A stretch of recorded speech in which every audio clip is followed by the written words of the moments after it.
hoy nos topamos con muchos cuerpos que aparecen como queer, muchos cuerpos que aparecen como queriendo cambiar de sexo.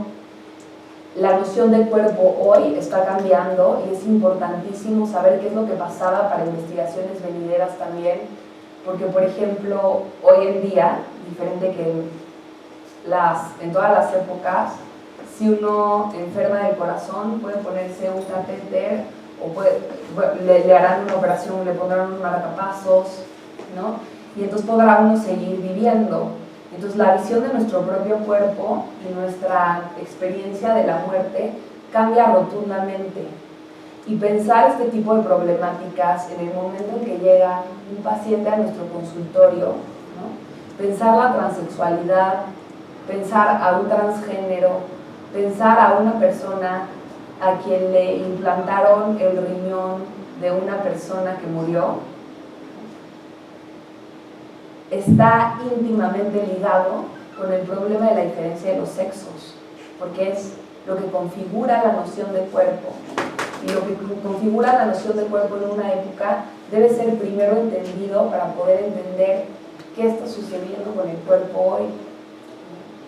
Entonces a mí me interesaría muchísimo escuchar ahora también sus comentarios, sus preguntas, qué inquietudes tengan.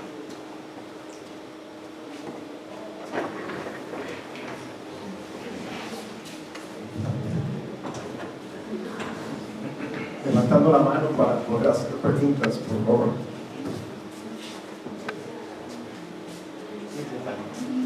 A ver.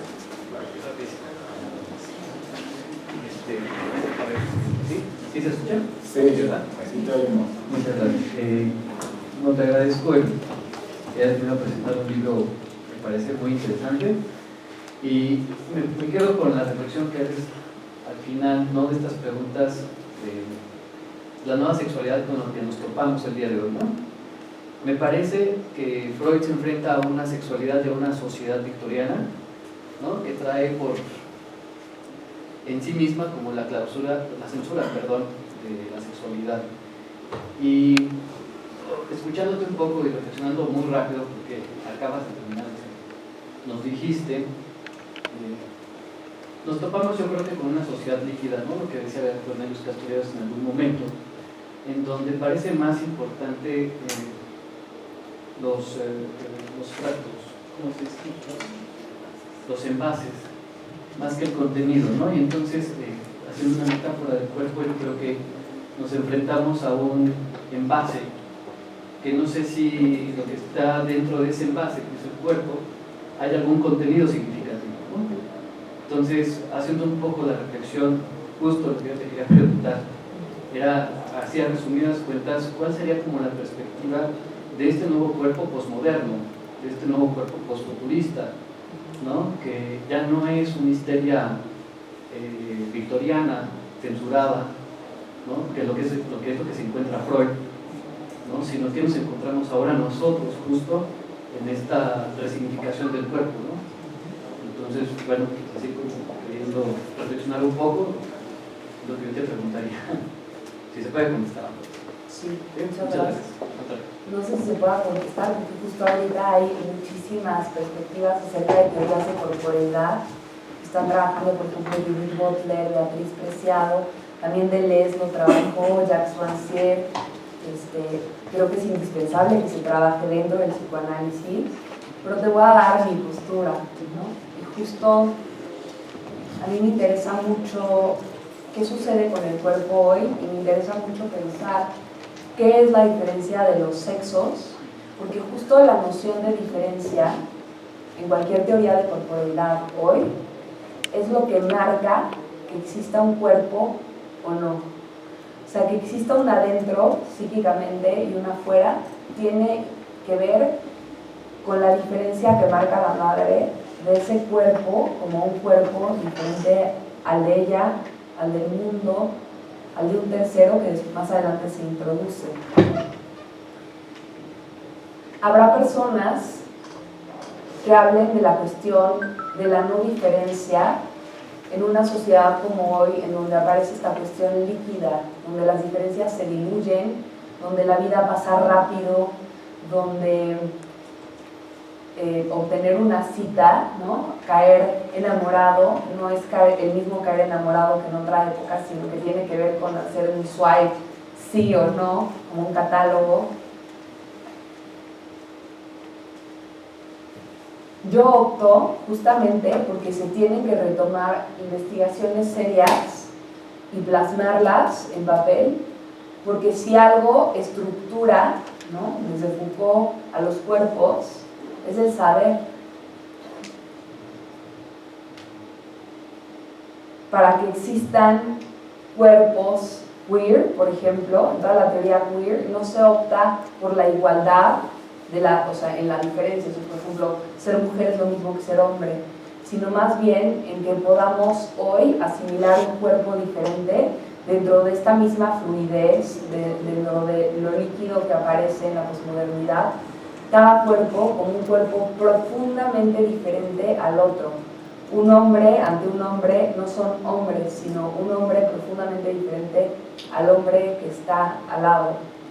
Y si optamos por esa diferencia, y si seguimos optando por escuchar y apuntar hacia esa diferencia, en análisis se podrá gestar una manera de pensar el cuerpo que dentro de esa fluidez que aparece hoy no se desintegre, ¿no?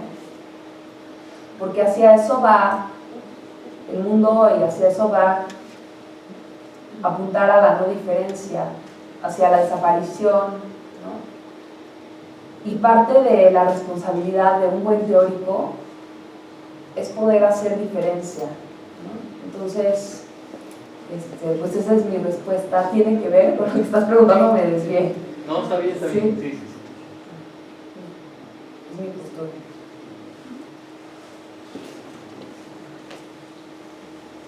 ¿Qué más? No tengan miedo.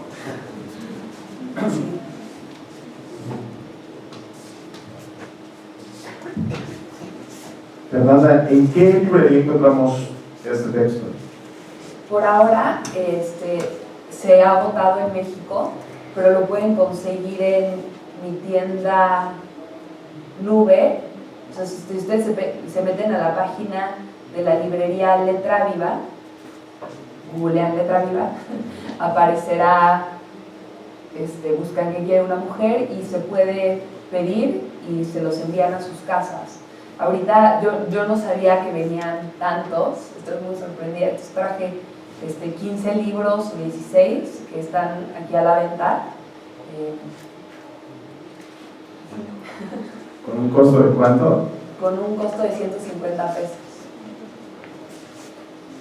Como una conclusión después de esta obra que ya nos has presentado, llegamos al punto. Para ti, ¿qué quiere una mujer? Quiere un deseo que tendrá que ver con una diferencia del cuerpo a cuerpo. No podemos hablar de una mujer, hay muchas mujeres, y justo hacia ahí trato de apuntar. Y trato de apuntar también hacia que esa mujer, si hablamos de una en específico, podrá hacer muchas figuras al mismo tiempo que la instauran en una forma subjetiva totalmente individual, pero siempre vinculada al otro. O sea, quién sabe. Habrá que preguntar.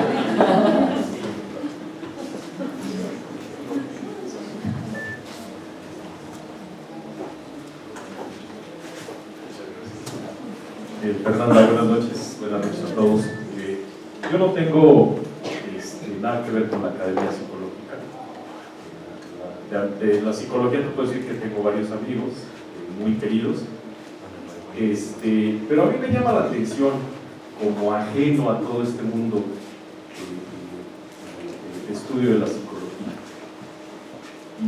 Y es muy curioso porque a lo mejor puedo tener lo masculino, no sé, que encuentras algunos memes en donde te describen qué es lo que quiere un hombre y te lo describen en 15 palabras y se pasan al lado femenino y entonces es todo un catálogo enorme, el tamaño de un escritorio, del suelo a la superficie del escritorio, ¿no? Y obviamente es interminable. Yo entiendo esa parte, que sí, efectivamente hay muchas mujeres como también hay muchos hombres y cada cabeza es un mundo. Y mi pregunta iría hacia dos partes, es decir, yo veo el libro, veo el título, a lo mejor me estoy dejando llevar por el cascarón y solo veo que dice, ¿qué quiere una mujer? Y lo veo de este tamaño. Y entonces, a lo mejor digo yo, ching, No va a crecer, sí. No, y me entenderás a dónde voy. Lo veo así y entonces pienso, lo veo porque me llama la atención las palabras rojas antes que el nombre de Fernando Magallanes. Y entonces a lo mejor me lleva a pensar desde mi punto de vista masculino, esto lo escribió un hombre, ¿no? Y lo sintetizó así. La pregunta concreta sería, esto que tú has plasmado, que esto escrito, ¿lo pudo haber hecho un hombre? definitivamente. Sí. El hecho de hacer teoría ya es una posición masculina. Sí. Pero también existe como esta parte femenina de dejar abierta la duda, ¿no? De justo no dar respuesta. Y me encantó el comentario de es chiquito, ¿no? Me encantó porque justo una de las preocupaciones de Freud al observar a las niñas, ¿no? Es como una fantasía infantil, es el clítoris va a crecer, ¿no? Y se va a convertir en un pene, salida masculina. Y yo, no va a crecer, era una de mis inquietudes. Ya entre suficientes hojas, tiene que crecer, ¿no? Y ya hasta que como que el editor dijo, ya córtale, ¿no? Posición femenina. Pero me gusta también esto que dices de los memes, porque creo que justo, a pesar de que nosotros ahorita estemos pensando en que hay muchos hombres, muchas maneras de ser mujer, también al mismo tiempo existe como una matriz oficial de lo que se supone que es ser hombre y una matriz oficial de lo que se supone que es ser mujer, que es que quién sabe, ¿no? Igual muchos estandoperos hablan como de estas diferencias en el amor. Y creo que justamente tiene que ver con una forma de ser cuerpo en la época de Freud, y no solo eso, sino que Freud, al haber hecho teoría y al haber escuchado qué pasa en su época, y por supuesto no poderse adelantar por ser un hombre de su época, con su teoría deja una matriz para que se hiciera también y se replicara esa manera de ser cuerpo dictaminada por Freud. O sea, así de importante, ¿verdad?, es Freud durante todo el siglo XX, ¿no? Y para mí es importante ver qué está sucediendo también, por ejemplo, que hay tanto sentir como Freud es aberrante o amo a Freud, pero muchas veces es sin una revisión crítica, ¿no? Y estos amores y odios me parecen que justo hablan de la importancia que Freud tuvo en su época, por eso me parece importantísimo releerlo constantemente. Pero luego, a ver, una pregunta, yo me sigo hablando, entonces también pueden decir ya córtale, como me dijo el editor. Hola Fernanda, buenas noches, yo soy estudiante de psicología, soy estudiante.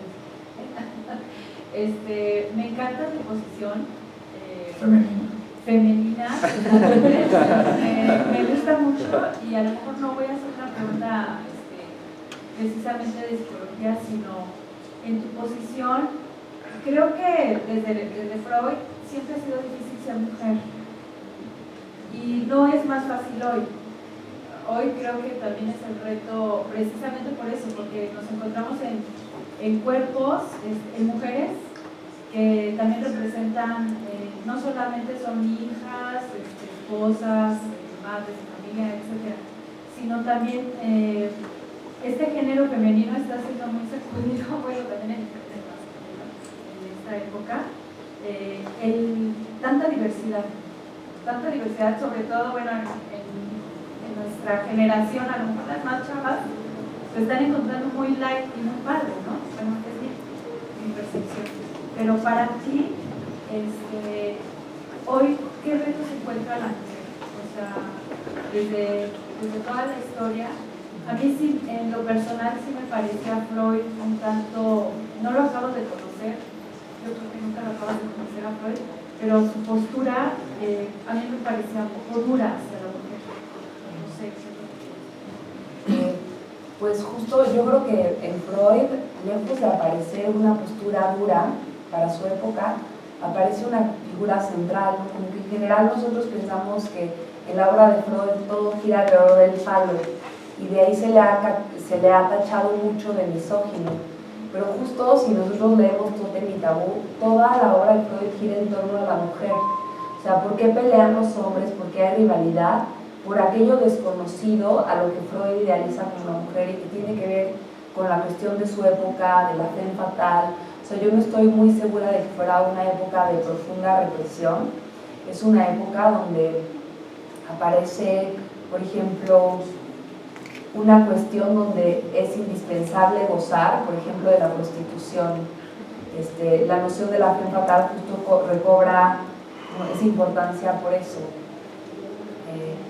Acerca de la pregunta acerca de cuál es la cuestión que enfrentamos muchas mujeres hoy y que es indispensable, voy a contestar la general en cada cuerpo, en su diferencia. Me parece que la cuestión a la que nos enfrentamos hoy, que es profundamente difícil, es la misma que las histéricas de la época de Freud, así como ellas se preguntan cómo apropiarse de un cuerpo, de un útero que nunca fue suyo, no pertenecía como a esta noción de pater familia.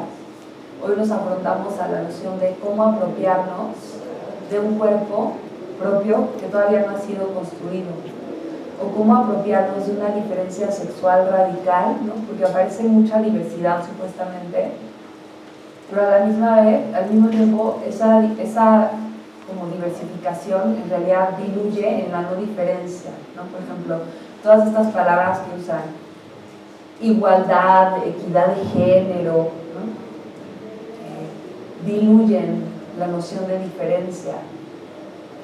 Creo que es importante comenzar a pensar a los cuerpos como diferentes, pero justo desde lo individual, para podernos tratar de apropiar de ese cuerpo.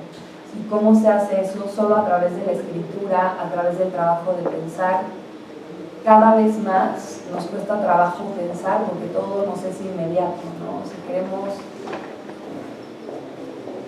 tenemos el sueño de algo y fácilmente se obtiene, no hay mucha demora, y eso ha hecho que nos hagamos menos capaces de pensar, de ser críticos. Para mí la cuestión primordial de todo sujeto hoy, de toda mujer, es pensarse como un cuerpo. Por ejemplo, el hecho de que desafortunadamente en México tengamos un rango tan grande de prostitución en la Merced, ¿no? Que además es una prostitución no asimilada, sino también una esclavitud sexual, tiene que ver con las configuraciones del cuerpo hoy, ¿no? Y cómo se relega lo que cuenta o lo que no cuenta como un cuerpo. Y precisamente creo que una labor que nos toca a nosotros es dar espacio para que esos cuerpos y nosotros mismos también nos podamos pensar. Me encantó esta frase que tú usabas, Emanuel, ¿no? De un psicoanalista no es sino pasado por esa experiencia de psicoanálisis, que justo tiene que ver con esto, como con la experiencia de pensarse con otros.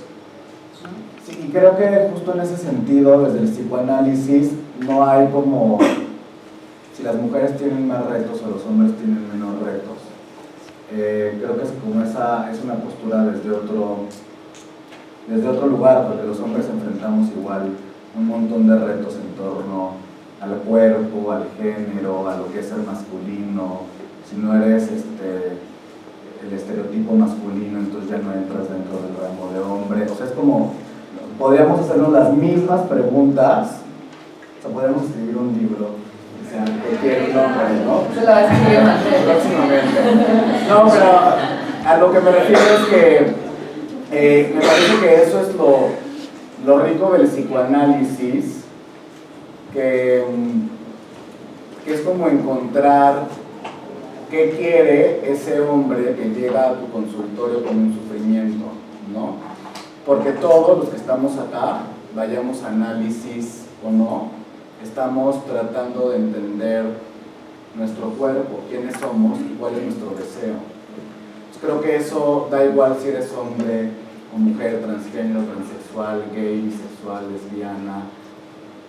La vida se trata de eso, al final, de encontrar tu lugar en este mundo a través de ese deseo inconsciente que muchas veces te hace necesario.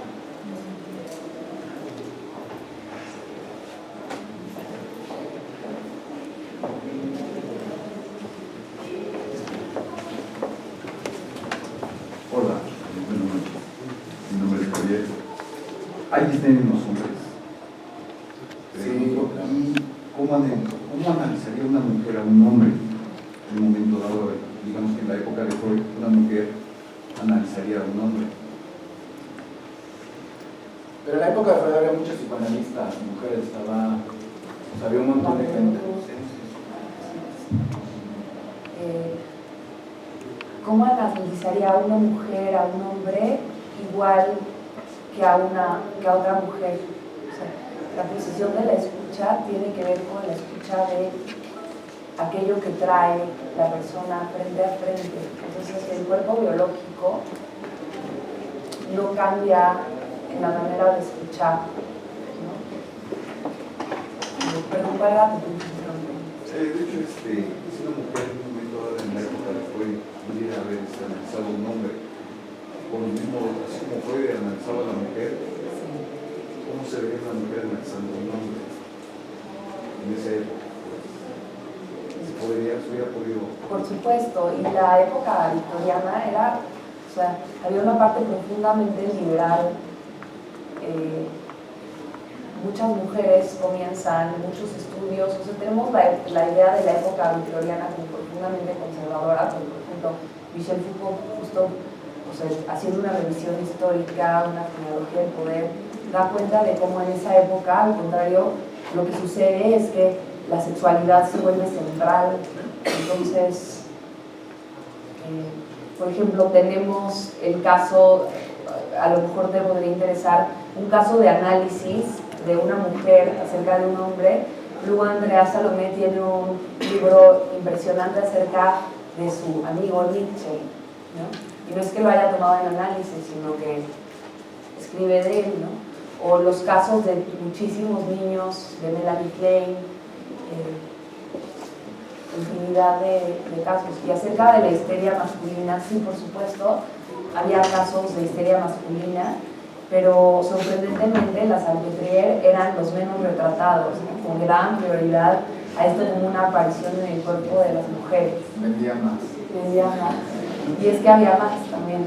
Sí, además, rápido para agregar algo a la respuesta de Fernanda, Freud hablaba acerca de la bisexualidad psíquica. Y eso es un concepto muy importante para entender si un hombre puede analizar a una mujer y una mujer a un hombre. Freud decía que todos tenemos una bisexualidad psíquica, es decir, todos tenemos una parte femenina y una parte masculina. Y justo el éxito en la vida o la felicidad también va a ser a partir de cómo un hombre pueda reconocer esa parte femenina y sentirse cómodo con esa parte femenina y viceversa, ¿no? Entonces, un psicoanalista se esperaría que haya pasado por un proceso analítico y haya descubierto estas dos partes, entonces puede escuchar tanto un hombre como una mujer, porque tiene con qué internamente desde esa bisexualidad psíquica que estableció Freud, desde el Edipo, la diferenciación de los sexos, etc.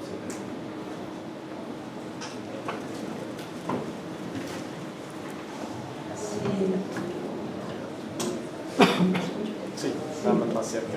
Buenas noches. Mi pregunta va enfocada sobre lo que quiere una mujer. Es como, tú podrías decir, yo quiero alcanzar un objetivo, yo tengo una meta. Ahora, con relación a lo que necesito, ¿cuál sería entonces ahí donde podría enfocarse a necesito o a lo que quiero, ¿Dónde puedo poner? En psicoanálisis hay una diferencia, o sea, necesito y quiero tiene que ver con lo mismo, y deseo tiene que ver con otra cosa, ¿no? Para Freud, la necesidad tiene que ver con cuando una madre carga a un bebé y le da de comer, el niño por necesidad física come, pero después algo se apuntala sobre esa necesidad, es el deseo. La madre se aleja, el niño empieza a constituir su noción de cuerpo a través de una alucinación de ese pecho que le dio de comer cuando se aleja, y después llora, pero cuando llora ya no solo está demandando comida, sino que hay un deseo que lo cruza, que tiene que ver con la mirada de esa mamá que lo cargó. Y justo por eso el psicoanálisis no puede, o sea, es diferente a las ciencias biológicas, ¿no? O a la biología, en el sentido de que en la biología se trata de cómo uno se enamora. Ah, pues suceden ciertas cosas y entonces uno quiere o necesita aparearse, ¿no? Sin embargo, se trata de algo más, y justo de eso se trata este libro. Se trata del deseo, el psicoanálisis. Se desea siempre algo más allá de lo que se quiere o de lo que se necesita. Y ese deseo se nos escapa, es una pregunta de análisis. ¿Qué quieres? ¿No? ¿Qué deseas? Se escapa. ¿Qué quiere una mujer? Es la pregunta de Freud, que de alguna manera está haciendo, o sea, está actuando su pregunta por el deseo. Porque yo puse por ahí, yo consideraba, bueno, lo que quiero, por ejemplo, si me pregunta mi esposo qué quiere, yo me voy como hilo de media. La lista, ¿no? Otra vez esa lista se va a hacer más grande, ¿no? Ahora lo que yo necesito es otra cosa, entonces.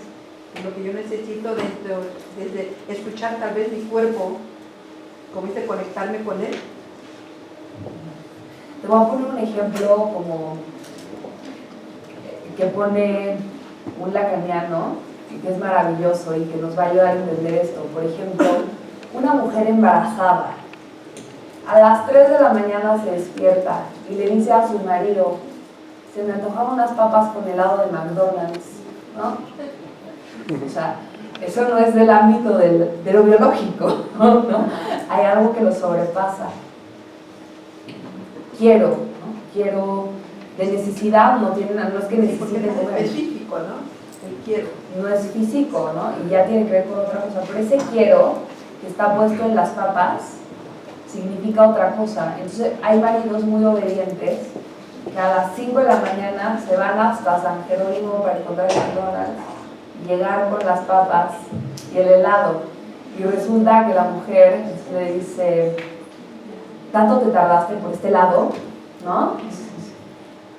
En esa queja, que es una queja profundamente histérica, se denuncia que el deseo no es lo mismo que lo que se supone que uno está demandando, no es lo mismo que lo que uno quiere. Un hombre como que sabe de alguna manera escuchar más acerca de este deseo, y es lo que hace muchas veces el analista, es: oye, trae unas papas a las 5 de la mañana con helado. Y dice: sí, mi amor, ahorita voy. Y se sale y se fuma su cigarrito y regresa: no hubo. ¿No? Porque sabe que no es, o sea, llenar una demanda, llenar lo que el otro quiere, no tiene nada que ver con lo que uno desea. ¿Qué desea esa mujer que pide papas a las 5 de la mañana? ¿Quién sabe? Y es lo que un analista se encarga de escuchar. Exacto. Okay. Sí, porque finalmente esta es una pregunta, es abierta. ¿Qué quiero? Sí. Sí, porque Freud hablaba del inconsciente, preconsciente y consciente, ¿no? Y es como lo que decía Fernando. Entonces, las papas ya es el pensamiento consciente. Eso es lo que yo alcanzo a oír. Pero ese pensamiento consciente viene de un lugar inconsciente que significa totalmente otra cosa diferente.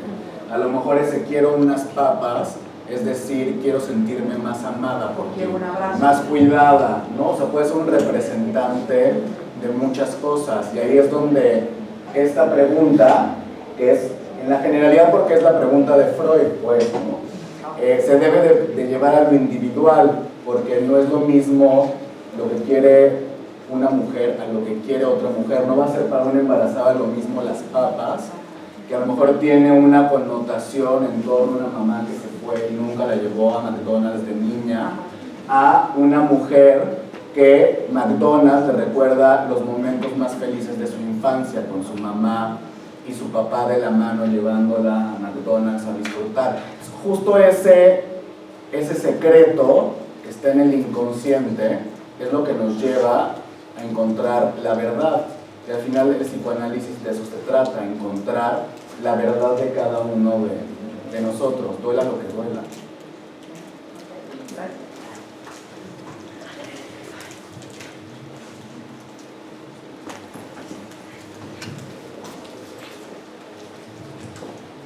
Buenas noches.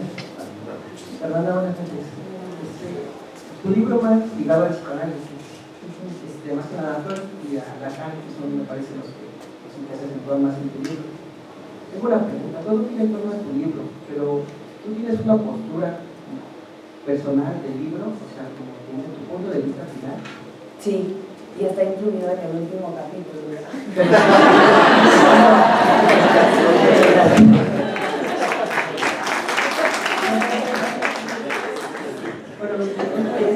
Pero aparte sí incluyes en realidad tu postura personal, o la basabas principalmente a algún psicoanalista, o sea, tomabas como de base al psicoanalista, por ejemplo, a Freud, a dar tu punto de vista personal, pero en realidad es un punto de vista personal. No, sí, personal, cómprenlo y lean el último capítulo, dice yo, Fernanda, pienso esto. Ese era la... Sí, dice. Quiero que ahí les va a contar la verdad de lo que quiere una mujer, tienen que ir hasta el final. Gracias. Gracias.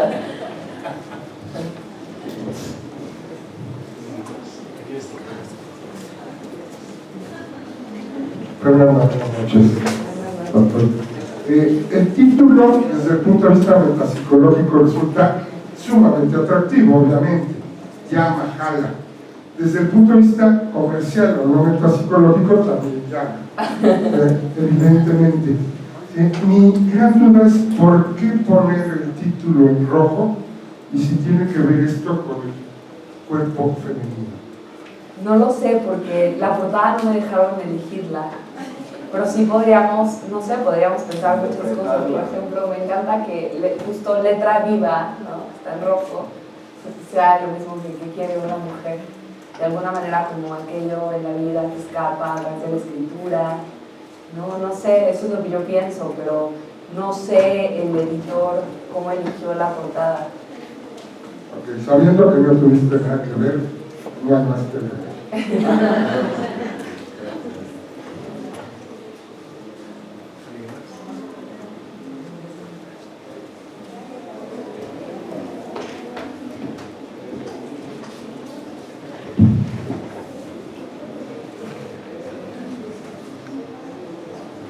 En nombre de la Universidad Humanitas, es un honor entregar los siguientes reconocimientos por haber participado como ponentes en nuestra primera semana de Psicología Humanitas. Doctora Fernanda Magallanes, en nombre de la universidad, agradecemos.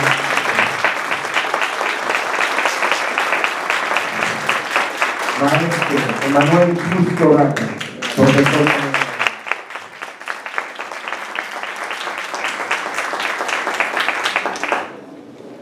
Vamos a tener ejemplares en la parte de atrás, si quieren ahorita adquirirlos en un buen momento, porque ya sabemos que en el capítulo 11 está la respuesta final, ¿no?